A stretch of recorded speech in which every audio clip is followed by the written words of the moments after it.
नमस्कार, मैं हूं रत्ना और आप देख रहे हैं सी न्यूज भारत। वक्त हो गया है न्यूज बुलेटिन का। बात करेंगे फिरोजाबाद की, जहां जैन मंदिर तिराहा पुलिस ने सड़क सुरक्षा को लेकर जागरूकता अभियान चलाया। साथ ही बात करेंगे पुंछ की, जहां जैन मंदिर में भंडारा का आयोजन किया गया। ऐसी तमाम खबरों पर विस्तार से चर्चा करेंगे इस बुलेटिन में। फिरोजाबाद के जैन मंदिर तिराहे पर रविवार को पुलिस टीम द्वारा सड़क सुरक्षा और यातायात नियमों के पालन के लिए विशेष जागरूकता अभियान चलाया गया। अभियान के दौरान बिना हेलमेट दो पहिया वाहन चलाने वाले लोगों को रोका गया। उन्हें हेलमेट वितरित कर सुरक्षित यात्रा करने के लिए प्रेरित किया गया।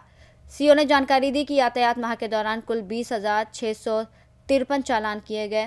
साथ ही पीडब्ल्यूडी और परिवहन विभाग के सहयोग से जिले में ब्लैक स्पॉट चिन्हित करने का कार्य भी तेजी से किया जा रहा है।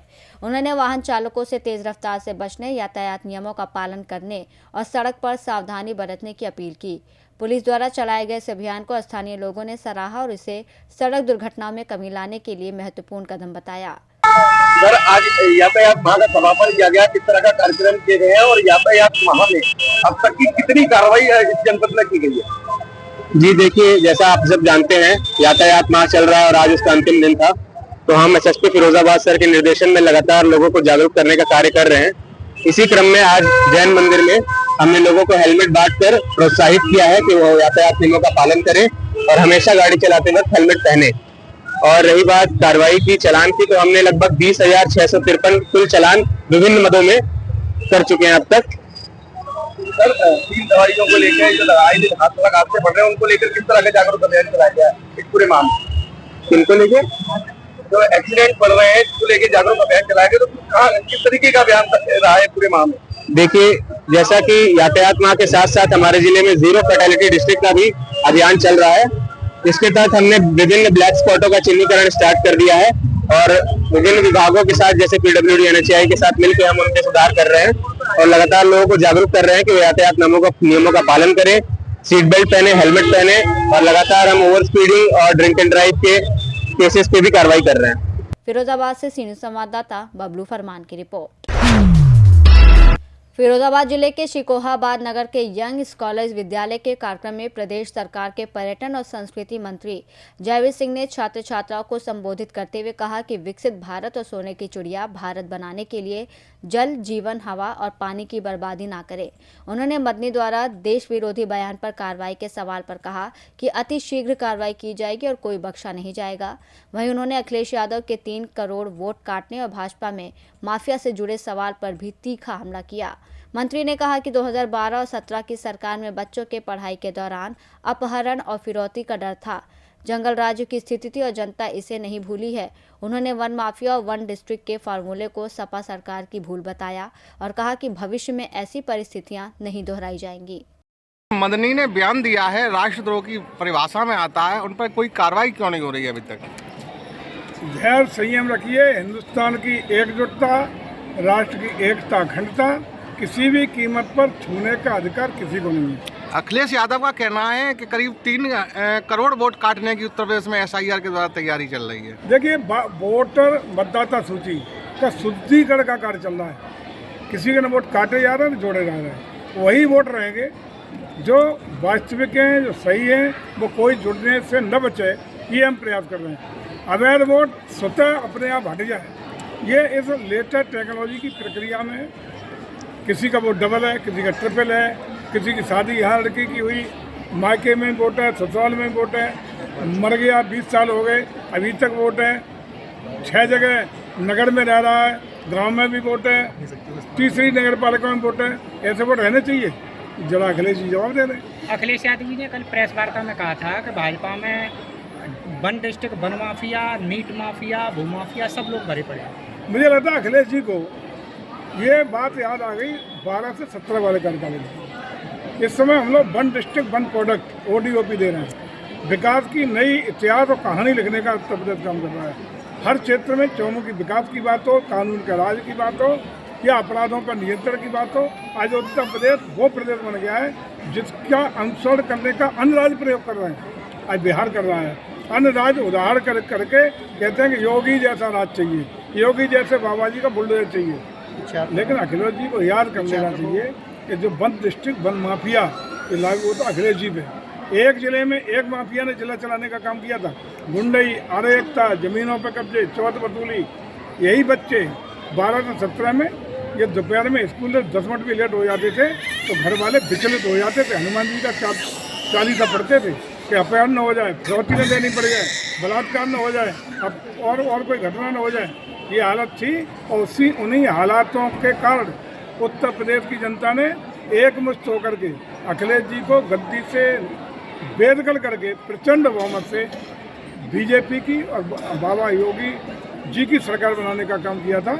और लगातार तब से अब तक कहीं समाजवादी पार्टी को कोई संरक्षण नहीं मिल रहा है। और वैसे भी याद दिला दूं, अगर बिहार में 20 साल पुराना लालू जी का तो शासन जंगल राज नहीं भूल पाए लोगों ने, आज भी उसी के खिलाफ 20 साल बाद भी लालू जी को उनके बेटे को बागडोर नहीं दी। तो अखिलेश जी अभी 10 साल भी नहीं हुए, उत्तर प्रदेश की इतनी याददाश्त कमजोर नहीं है, अभी बहुत लंबा इंतजार करना पड़ेगा।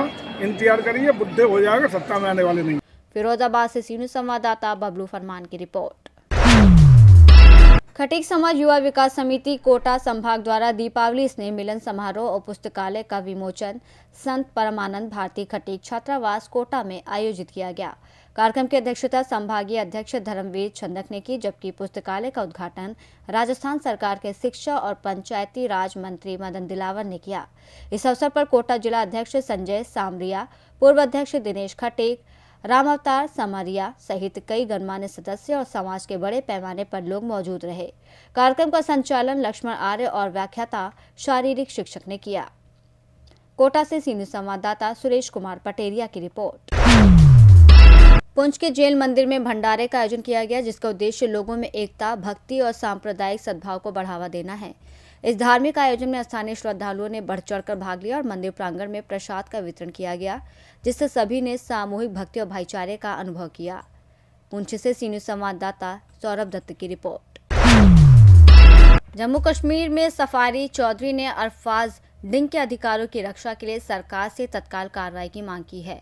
उन्होंने चेतावनी दी है कि यदि 1 दिसंबर 2025 दोपहर 2 बजे तक सरकार द्वारा आवश्यक कदम नहीं उठाए गए तो उसके बाद सार्वजनिक विरोध प्रदर्शन आयोजित किया जाएगा। जो फैसिस्ट एजेंडा है ये अब जम्मू में चलने वाला नहीं है और मेरी लोगों से, आवाम से ये गुजारिश है कि हम सबको मिलजुल के आज जरूरत है हम इकट्ठे होके, जो खासकर 5 अगस्त 2019 को हमारी रियासत को तोड़ा गया, हमारा स्पेशल स्टेटस खत्म किया गया, ये उसी का नतीजा है ये जो हो रहा है और हम सबको मिलजुल के उसके खिलाफ हमें खड़ा होना होगा। शुक्रिया। लेकिन कल 2 बजे से पहले इसकी अलॉटमेंट दीजिए, और अगर ऐसा नहीं होता है तो कल 2 बजे के बाद हम लायामल बनाएंगे। ये इस तरीके से नहीं चलेगा। हम कल 2 बजे के बाद प्रोटेस्ट पे बैठेंगे, उसके बाद फिर मत कहना कि जी देखिए जाए प्रोटेस्ट क्यों शुरू हो गया और ये इतने सारे हजूम और ये इतने सारे लोग जो है रोडों पे क्यों निकले हैं। कल 2 बजे तक का अल्टीमेटम है आपके पास। इस जमीन की अलॉटमेंट दीजिए और इस मकान को कंपनसेट करिए बनाने के लिए, क्योंकि आपके लोगों ने है।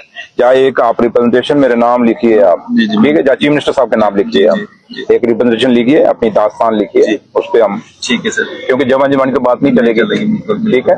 एक रिप्रेजेंटेशन आप दे दीजिए, ऑनरेबल सीएम साहब भी अब आ जाएंगे जम्मू, ठीक है, तो आप मुझे दे दीजिए, तो मैं फिर आपको मिलाऊंगा। वो कहते हैं रिटर्न एप्लीकेशन लिखो, तो मैं कहना चाहूंगा यहाँ से डिप्टी सीएम साहब और नेशनल कॉन्फ्रेंस, अगली बार जब किसी के पास आप वोट मांगने जाओगे ना तो रिटर्न लेटर लेके जाना साथ में, एक एक वोटर के नाम पर लेटर छापना, पहले वो दे के उसके बाद वोट मांगना। अगली बार टोपी लेके मत चले आना, जैसे पिछली बार जैसे आप देख रहे हैं आज चौथा दिन है, लगभग 4 दिन से लगातार 2 चीजें समझ में आ रही है कि भाई अल्फाज डिंग का मकान गिरने के बाद एलजी साहब कह रहे हैं कि भाई ये उमर साहब की सरकार ने किया, उनकी एडमिनिस्ट्रेशन ने किया, और उमर साहब कह रहे हैं कि एलजी साहब के इशारे पे ये हुआ।